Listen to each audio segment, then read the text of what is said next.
Hey, this is Nick from Geckoboard, and today we're fortunate enough to be talking to one of HubSpot's Diamond solution partners to get their thoughts on all things data. So, hello, James Byrne from Rev Odyssey. How are you today? Fabulous. Thank you very much, Nick. Good stuff. So, to start us off, can you give us a quick introduction to Rev Odyssey, what you do, and the kinds of HubSpot customers that you usually work with?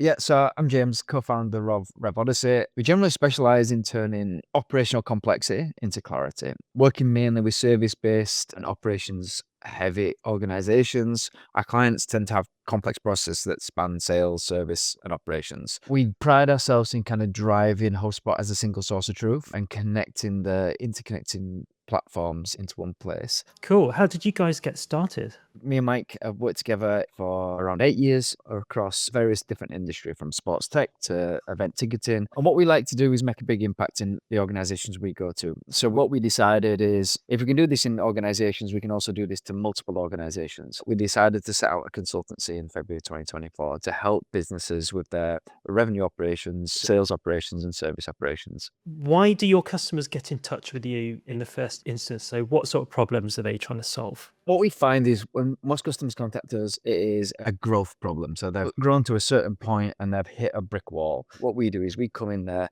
allow them to keep moving forward as they're doing as business as usual, and we kind of lay the path for them and build that process behind them. So most of them as well say that they've got a problem, but they don't know what that problem is. They can just sense it and feel it. That's where we come in, investigate it, have eyes from the outside looking in. So we try to not be biased by the customer's pain point, which generally helps us uncover quite quickly what the problem is.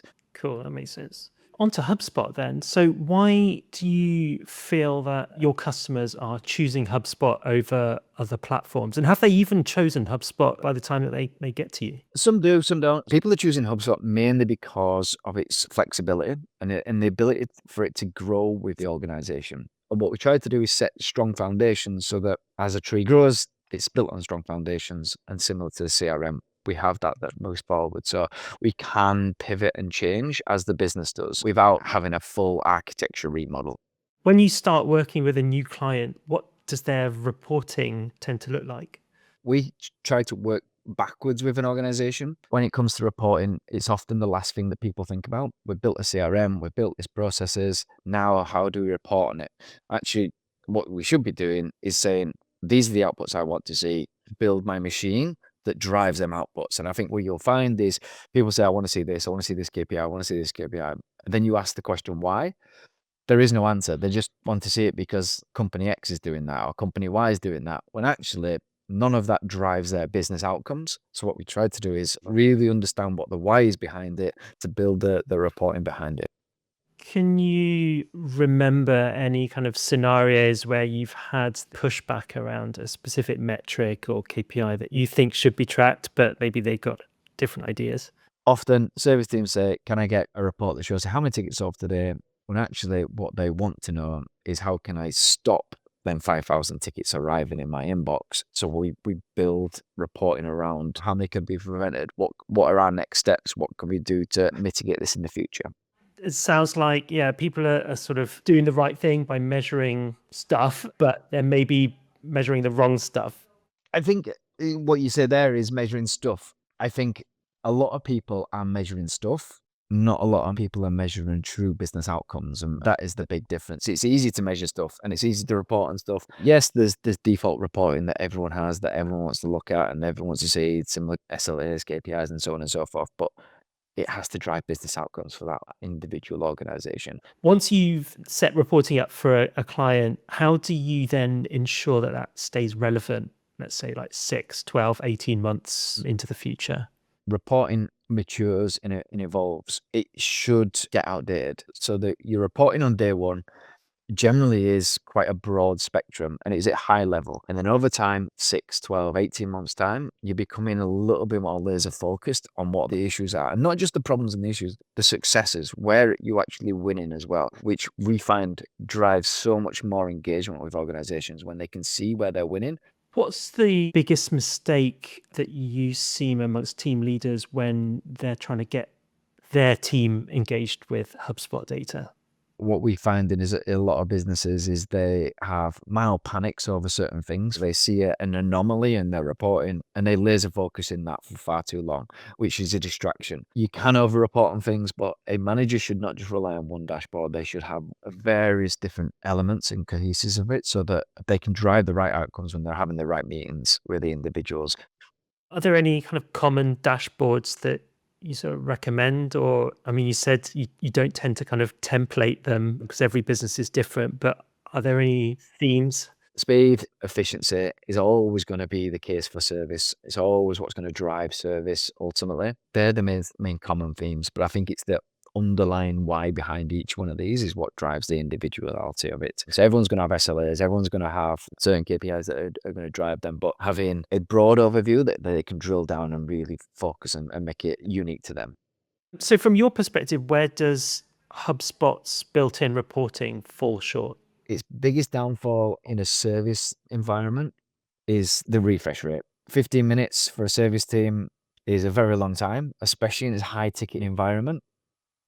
You're not getting the information that's driving changes. A high volume service team are making decisions within seconds and they want to see information changing at a rapid rate. Do your clients tend to bring up the fact that it's not real time?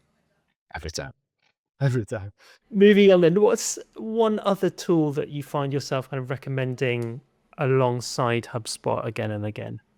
We are the biggest advocates of a tool called Supered. Now, Supered is an adoption tool within the CRM. The reason we push this is because we can build the greatest CRM in the world, but it's not the greatest CRM if no one's using it. And that's what we want. We want to build a platform that everyone uses, everyone understands, and that's why we have an adoption tool that lives and breathes within inside the CRMs.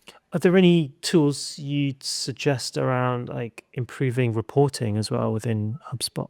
Yeah, I know it's a Geckoboard call, but this is ultimately what we do recommend, especially for service teams who want to see that real-time data, don't want to see data that's presented to them so they can make actions instantly. Nice. So I'm going to finish up with a few quick fire questions. So, what's one important metric you think teams don't pay enough attention to? Reopen rate. What I see time and time again is a beautiful dashboard with the amount of tickets people have closed, but what they don't show is how many tickets are then reopened. What's the biggest difference you notice when reporting is done well compared to when it's done badly? The service managers are more accountable for their actions. They're more accountable for the fact that they've got slower response dates that day because they know the why behind it. These slower rates because of this. So accountability across the board between marketing, sales, and success and service becomes so much stronger because everyone can see the data and everyone can rely upon the data. What is one feature in Service Hub that should get anyone using another ticketing system to fire that and hire Service Hub? The huge improvement in AI, not just answering tickets, actually creating actions behind it as well. So that's the difference. It's taking action, not just answering the first response and then handing it off. It's actually doing that full end-to-end customer journey. So with one of our customers, we've seen as much as 90% reduction in level 1 support just by the customer agent alone. One of the biggest things is you can't just turn it on though. You need to really have a strong AI strategy that builds for launching a customer agent. Cool. And finally, what would you say is the secret sauce that sets Rev Odyssey apart from other HubSpot agencies? First and foremost is our technical ability. We understand the intricacies of HubSpot and of operations as a whole. We understand how processes work. And then the second one is our ability to challenge. We don't just build because you ask us to build it. We challenge you and get the why behind what you're trying to build. And often what you find is actually translates to, can you rebuild our whole processes because the reporting just isn't working? A lot of agencies will just build, we consult. Cool. Well, if anyone wants to check you guys out, where can they do that?